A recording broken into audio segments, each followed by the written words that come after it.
하나님 말씀 오늘은 요한복음 15장 1절 말씀입니다.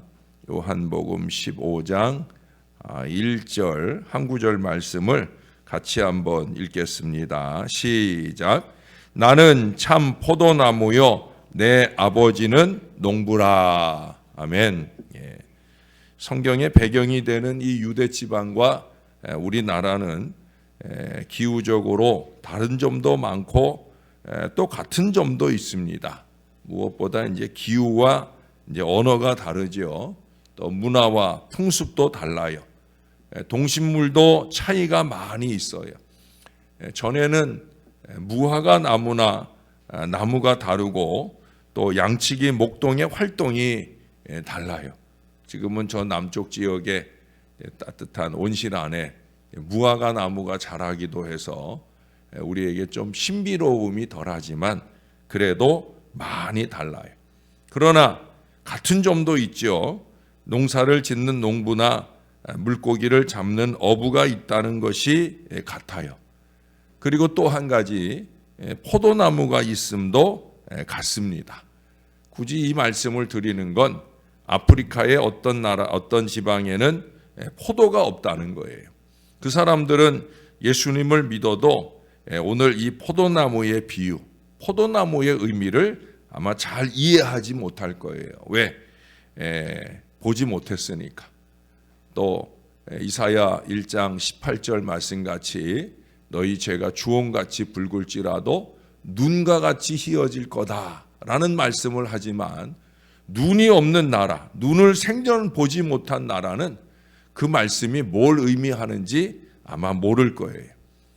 우리나라는 그래도 포도가 흔하고 포도나무도 볼 수가 있어요.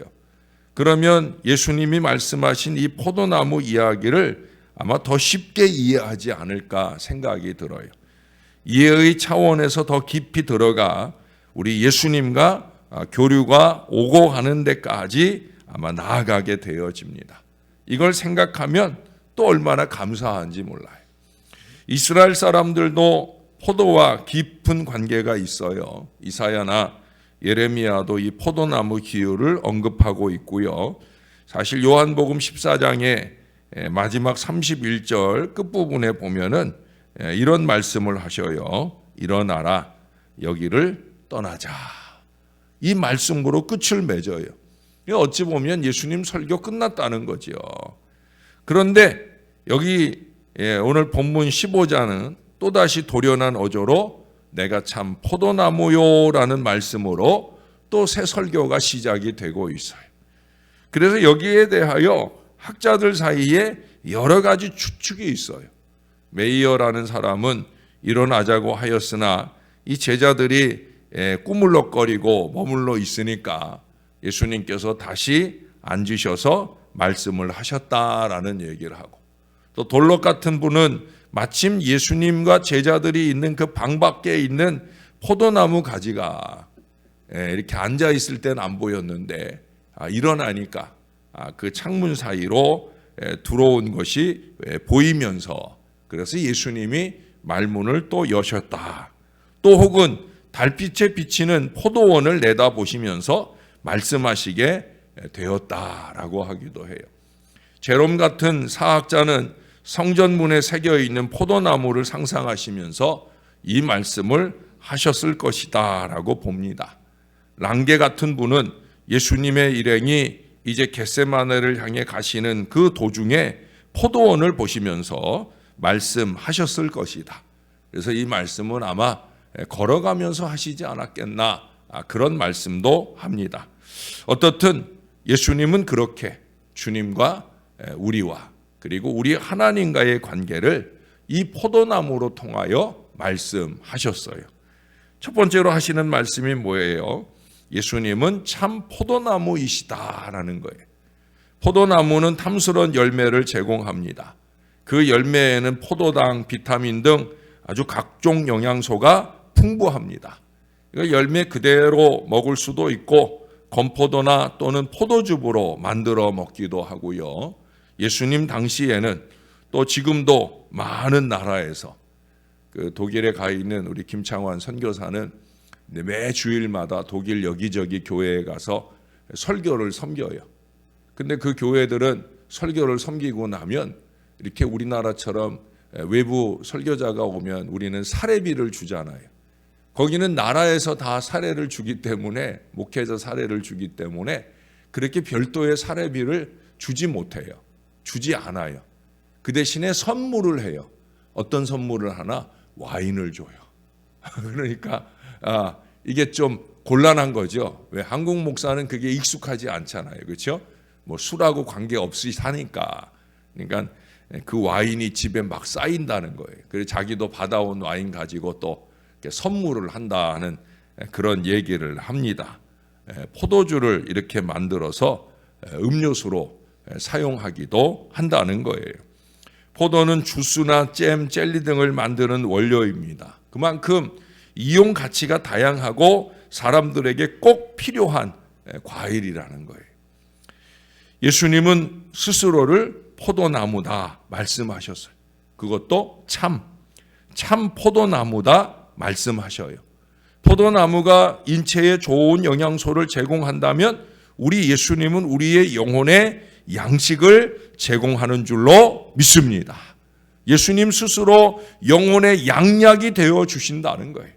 예수님은 영적 힘의 근원이시며 우리에게 영적 힘을 주시는 분이셔요.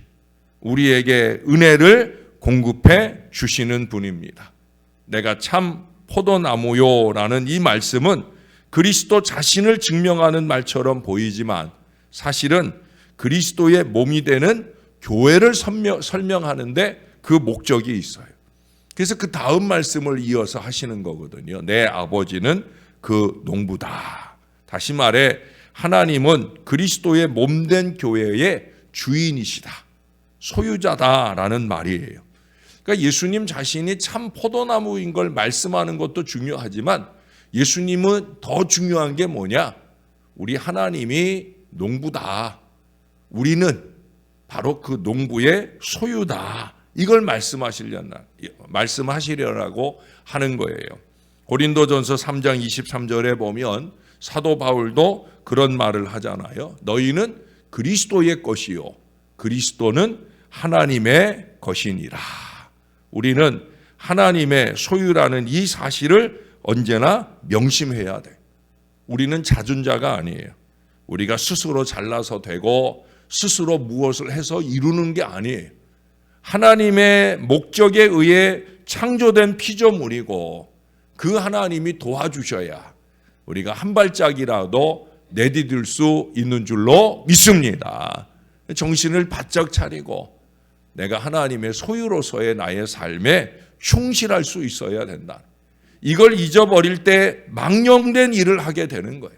그래서 예수님은 이 말씀을 하시는 거예요. 내 아버지는 농부이시다. 농부는 포도나무를 아름답게 가꾸는 책임을 가지셨어요. 농부는 포도원을 가꾸고 좋은 열매를 거두려는 그 소망을 가졌어요. 우리 하나님은 예수님을 통해 우리들에게 아름다운 열매를 거두고 싶어 하셔요. 하나님이 이 열매를 거두기 위해 먼저 우리를 가꾸셨어요. 예수님 안에 있게 하시고 예수님으로부터 배우도록 인도하셔요. 그래서 우리가 지금 여기 이 아침에 이 새벽을 깨우고 있는 거예요. 사랑하는 여러분, 자기 생활만을 위해 나무를 가꾸는 농부는 좋은 열매를 거두지 못해요. 나무 자체를 사랑하고 나무에게 애정을 주는 농부가 좋은 열매를 거둘 거예요. 우리 하나님은 바로 그런 농부셔요. 포도원 농부의 그 마음은 나무에게 집중되어 있습니다. 아버지 하나님은 아들이신 우리 예수님을 사랑하시고요. 그리고 예수님께 붙어 있어야 할 우리들을 통해 맺혀질 열매까지도 사랑하셔요. 사랑하는 여러분, 그래서 우리 예수님이 우리에게 말씀하시는 게 뭡니까? 우리는 가지라고 하는 거예요. 가지는 나무에 붙어 있어야 합니다. 나무로부터 떨어진 가지는 죽은 가지예요. 나무로부터 아무런 영향을 공급받지 못해요. 당연히 열매도 기대할 수 없어요. 아무것도 할 수 없는 거예요. 다만 땔감 정도로 사용되면 그나마 다행일 거예요. 우리는 예수님이 없으면 아무것도 아닙니다. 예수님이 우리 생명의 근원이셔요. 예수님과 우리는 나무와 가지 사이입니다. 이는 우리들이 예수님 안에, 예수님이 우리 안에 계시는 신비한 연합의 관계를 말씀하시는 거예요. 그 뒤에 4절에 보세요. 내 안에 거하라, 나도 너희 안에 거하리라. 전후 양 부분이 다 명령형으로 되어 있어요. 너희는 내 안에 거하라. 그리고 나로 하여금 너희 안에 거하게 하라. 바로 그 말씀이에요. 가지는 나무 안에 거하고 나무의 수분은 가지 안에 흘러와서 거하게 됩니다. 여기 거한다라는 말이 헬라어로 메노라는 말이에요. 이 말은 그리스도와 신자와의 생명적인 관계를 표시하는 아주 중요한 말이에요. 불가분리의 관계라는 말입니다. 가지는 이 나무에게서 영양을 공급받고요. 나무는 이 가지가 없으면 열매를 맺을 수 없어요. 그러니까 나무와 가지는 절대 떨어져 있으면 안 된다는 거예요. 가지가 나무에 꼭 붙어 있지 않으면 이 열매를 맺을 수 없다는 건 이건 너무나 단순한 진리입니다. 그러므로 여기 말씀하는 이 열매도 신앙을 떠나 천성으로나 수양으로 되는 것이 아니라는 거예요. 우리가 새벽 열심을 내는 것도 또 다른 예배나 또 다른 헌신의 역사를 이루어 가는 것도 결국 이 나무이신 주님께 붙어서 열매를 잘 맺어가기 위해서예요. 참된 열매라는 건 그리스도가 공급하시는 그 은혜를 힘입어서만 맺을 수 있는 거예요. 그래서 여기 분명한 것은 나는 예수 그리스도요, 너희는 우리 신자들이라 하는 사실이 그리스도와 그리스도인의 관계의 특색이 아주 분명합니다. 기독교는 나와 너희가 선명한 인격적인 종교입니다. 그리고 나와 너희는 결합되어 있어야 된다. 뿐만 아니라 그 결합의 결과로 열매를 맺고 열매를 맺음으로 우리 하나님께 영광을 돌려야 되는 거예요. 이 관계는 사랑의 관계고 그 결과로 아름다운 영적 열매가 맺어지는 것을 그 뒤에 5절에 잘 말씀하고 있어요. 열매가 맺어지면 아버지 하나님이 영광을 받으신다는 것을 8절에도 말씀하고 있어요. 열매가 맺어지면 우리 예수님도 기뻐하고 동시에 우리도 기쁜 것을 11절에 말씀하고 있어요. 이 열매가 중요한 거예요. 우리가 이 기쁨을 이루기 위해 나무에 붙어서 굳건히 생명을 유지하고 살아야 되고, 이 사순절이라고 우리 주님과 함께 걸어가고 동행하는 게 아니라 우리는 항상 주님께 붙어서 주님과 함께 가는 신앙 인생이 되어야 될 줄로 믿습니다. 여러분, 오늘 우리 사랑하는 성도 여러분, 한 가지 꼭 기억하세요. 내가 어떻게 살든지 사는 것은 목숨을 걸고 사는 거예요. 그런데 시시한 일에 목숨을 걸어서는 안 된다는 거예요. 제가 전에 여러분에게 소개해드린 유명한 책이 있어요. 리처드 칼슨의 우리는 사소한 일에 목숨을 건다 하는 책이에요. 사소한 일에, 하찮은 일에 신경을 쓰고 그건 뭐 별로 중요하지도 않은 일에 목숨을 걸고 산다는 거예요. 옆에 차가 달리니까 덩달아 따라 달리면서 목숨을 걸고, 또 옆에 사람들이 뛰니까 자기도 덩달아 뛰는, 뭐 알고 보면 뭐 별거 아닌 일이, 그냥 뭐 지나칠 수 있는 일이, 근데 막 핏대를 세워가며 그 일에 집중하느라고 너무 어리석게 살 때가 많이 있다는 거예요. 그러면서 이 책의 결론은 뭐냐? 우리는 모두 다 오늘이 내 생애의 마지막인 것처럼 살아야 된다. 그러면 절대 사소한 일에 신경 쓰고 마음 뺏기고 에너지 낭비하고 그렇게 살게 되지 않는다는 거예요. 그렇잖아요, 여러분. 오늘이 마지막이다. 그럼 오늘 하루를 얼마나 소중하게 살겠습니까? 예배하는 이 시간이 얼마나 소중하겠습니까? 이게 나의 마지막 예배니까. 그렇지 않아요? 나의 마지막 예배인데 우리가 대충 드릴 수 있어요? 아니죠. 내 예배를 정성 다해 올려드릴 거예요. 예배만 아니에요. 오늘 살아가면서 내가 만나는 사람에게 최선으로 집중하며 살 수 있다는 거예요. 그러니까 이 오늘이 마지막이다 하는 마음으로 살면 시시한 일에 목숨 걸지 않게 되어진다는 거예요. 그럼 우리에게 오늘을 살면서 가장 가치 있게 사는 것은 도대체 뭐냐? 오늘 계속 말씀하잖아요. 열매를 맺어야 되죠. 왜? 포도나무 가지니까. 가지의 사명은 바로 열매를 맺는 것이기 때문입니다. 그러면 우리가 어떻게 주님 안에 거하여 열매를 맺으며 살 수 있을까? 그것은 주님을 우리 마음 가운데 모셔야 되는 거예요. 우리가 얼마나 부족하고 죄 많은 사람인지 스스로 시인하고 애통하며 회개하고 내 마음의 문을 활짝 열면 주님을 우리의 마음의 주인으로 영접할 수 있는 거예요. 물론 주님은 여러 가지 방면으로 우리 마음의 문을 두드리셔요. 때로는 환난을 통해서, 때로는 실패를 통해서, 또 질병을 통해서, 친구의 권면을 통해서, 좋은 예수를 통해서, 또 설교 말씀을 통해서 끊임없이 우리의 마음을 두드리셔요. 그러나 이 문을 열거나 열지 않거나 하는 것은 우리들 책임이에요. 우리들 책임. 사람의 책임입니다. 우리가 마음 문을 활짝 열어드리면 주님은 우리에게 기쁘게 들어오셔요. 그래서 우리 주님과 더불어 먹고 마실 수 있어요. 주님의 생명을 받아들일 수 있어요. 다른 말로 하면 주 안에서 새 생명으로 나게 되는 은혜를 입게 될 수 있어요. 우리는 이미 유일회적으로는 그렇게 주님을 우리의 마음 가운데 모셔드림으로 영접함으로 거듭나는 이 큰 은혜를 입었습니다. 그러나 그 사건이 한 번으로 끝나고 그 다음에 맹숭맹숭 사는 게 아니라는 거예요. 한 걸음 더 나아가서 내가 그 주님 안에 그의 생명 안에 거할 수 있어야 되는 거예요. 주님 안에 거한다 하는 말씀이 무슨 뜻일까? 여러분 거기 7절에 보면 너희가 내 안에 거하고 내 말이 너희 안에 거하면 무엇이든지 원하는 대로 구하라. 그러면 이루리라. 할렐루야. 얼마나 좋은 약속의 말씀인지 몰라요.